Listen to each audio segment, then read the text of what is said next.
Hello everyone, and welcome to this introductory tutorial on Omniverse.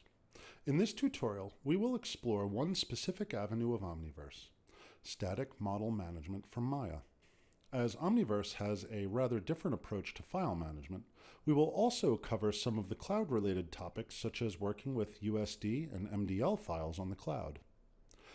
By this tutorial's conclusion, you should hopefully have a commanding enough grasp of the Maya plugin to open, edit, and send your models to the Omniverse, while also developing the skills to display your model in the spellbindingly beautiful renderer found within Kit. Ready to get started? Great!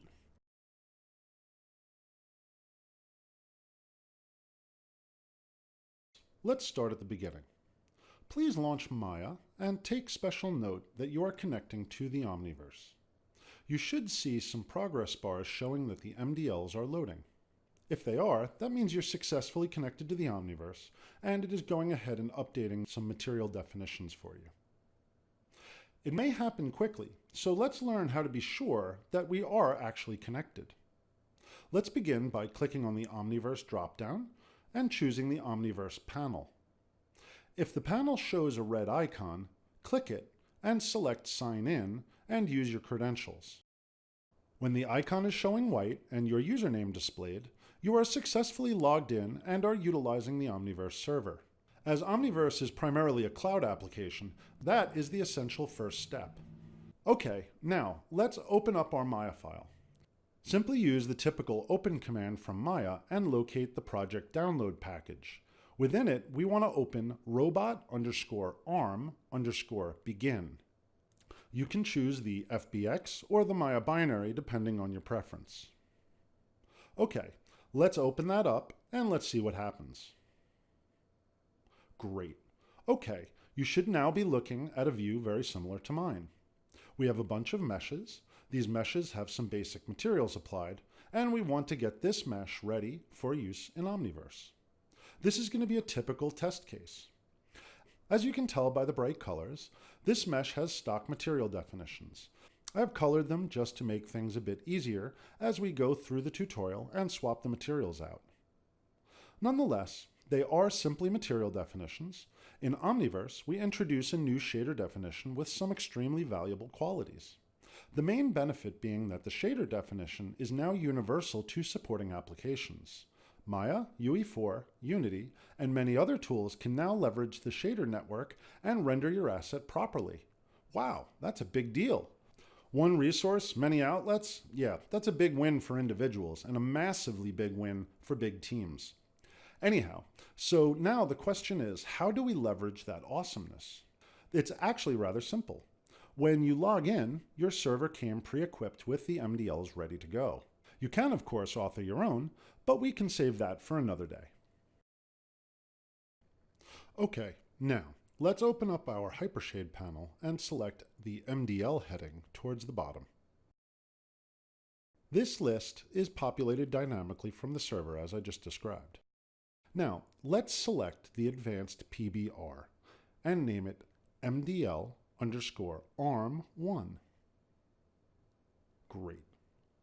Advanced PBR is a very useful shader that covers a lot of your basic needs. Once created, it should appear in your shader list above. Now, let's apply this shader to our ARM1 mesh. First, select the ARM1_upper mesh from the outliner. Then right-click on the MDL_ARM material that we just created, and select Assign Material to Selected. Great. Okay, our material is now applied. We just need to add some textures. Let's go ahead and select our mesh in the main window again. Now, let's make sure our MDL_ARM is our only material in the material properties. Great. Looks like it did what it was supposed to do. Okay, now, if we select our newly applied MDLs tab, we can see that we have some new inputs. Feel free to explore these options at your leisure. First, let's go ahead and change our albedo map. Select the folder icon for albedo to apply a texture. You can find the textures organized appropriately in the provided project download. So let's go to Textures, arm1 upper, arm1 underscore albedo.png. Great. Things are already looking better as our appropriate color comes on in. Now, our ORM map.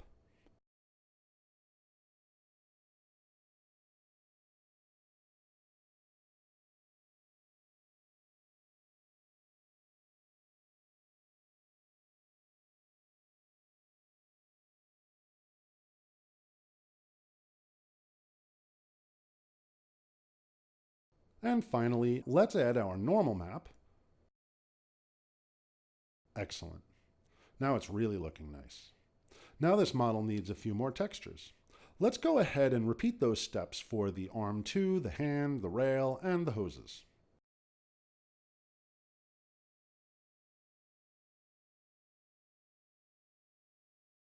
Okay, great. Now, our materials are complete, and we are ready to send our model to the Omniverse. Okay, so one of the key things to understand moving forward is that, like our materials, our Mesh 2 is about to be transformed into a new format. Like our MDLs, this format comes with some amazing potential. As with the newly applied MDLs, the USD format is a networking-ready format. What that means is that it is built to live on a network where many tools, many people, and many outputs are all possible.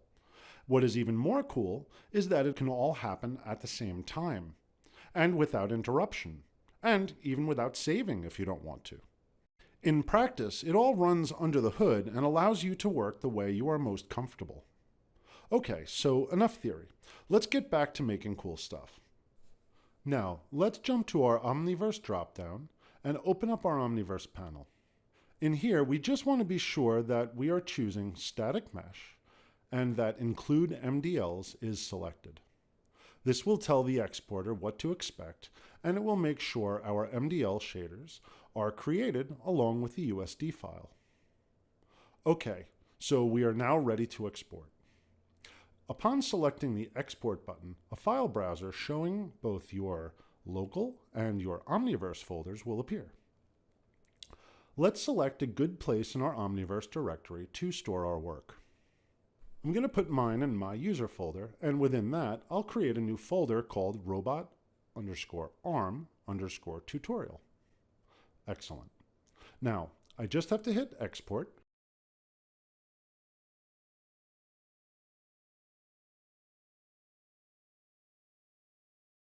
And the process is complete. Our model and the materials have been successfully sent over to Omniverse. When you exported that file, you exported what is called a universal scene description. And as its name implies, it is universal. Now, all sorts of other tools and pipelines can potentially feed into and out of your workflow. Let's go ahead and put this theory to the test, and let's see what is currently and potentially possible. To do this, let's use another application to view our newly created USD and related MDL files. Now, go ahead and launch Omniverse Kit and sign in. Once connected, select File, and then Open, and navigate to the directory you exported to in Maya. Look within for the USD file by the name you chose. Once located, go ahead and pop it open.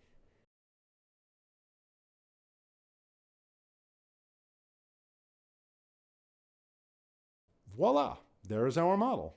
So as you may be able to tell, Omniverse Kit can act as a viewer.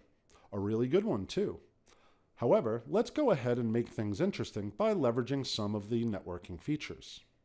As I was saying earlier, USD is a network-friendly format. What that means is a lot of cross-compatibility and the potential for live multi-tool use. So let's go ahead and turn on path tracing for our scene. You may notice that when you do, the scene turns black.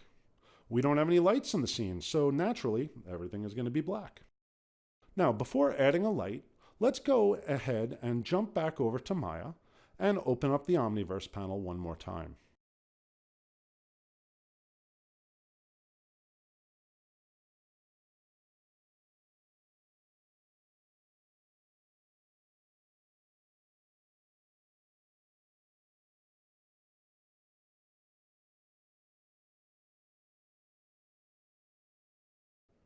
Now, let's turn on live mode and be sure to select syncing for lights and MDLs.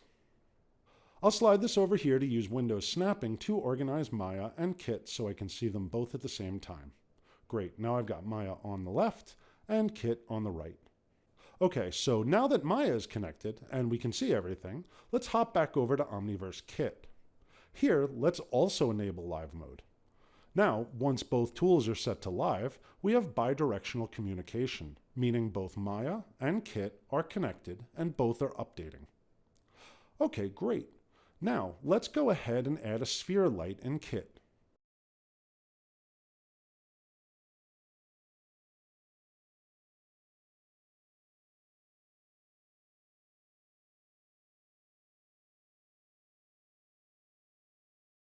If you select the light in Kit, it will display its settings in the Properties panel here.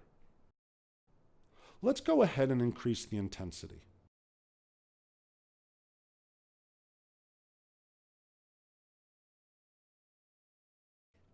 I'm just going to start with 5 and start adding zeros until it seems to be about in range. Okay, I think that looks about good.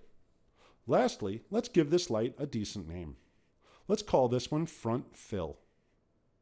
Excellent. Now, if you look in Maya, you should see that the light was created there as well.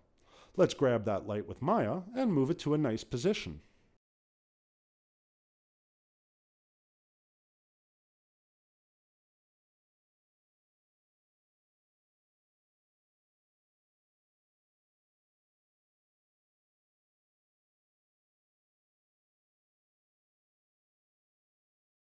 Notice that I'm using the real-time render in Omniverse Kit to fine-tune my Maya positioning.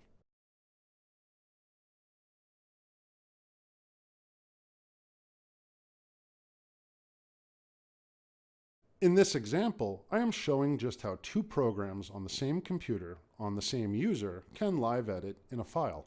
However, the reality is that we can potentially have many other applications and many other users all connected as well. It is this fundamental principle that is surrounding the Omniverse. Use the best tool for the job and free the user from the typical chains revolving around file formats and networking. As you can see in this demo, the reality is closer than you think, and its potential is being unveiled rapidly. So on that very positive note, I want to congratulate you for being an early adopter of this revolutionary technology. Now that this model is open and running before you, there has never been a better time to explore your inner artist and add additional lights and elements using the Create panel. With just a little effort, creating a beautifully lit scene is quite easy and is very rewarding. When you are finished with your work, simply disable live mode.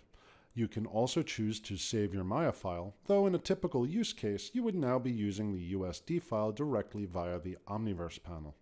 Okay, so that covers all the basic bits of the Maya plugin and how to view and edit it in Omniverse Kit. Have fun, and thank you, and farewell.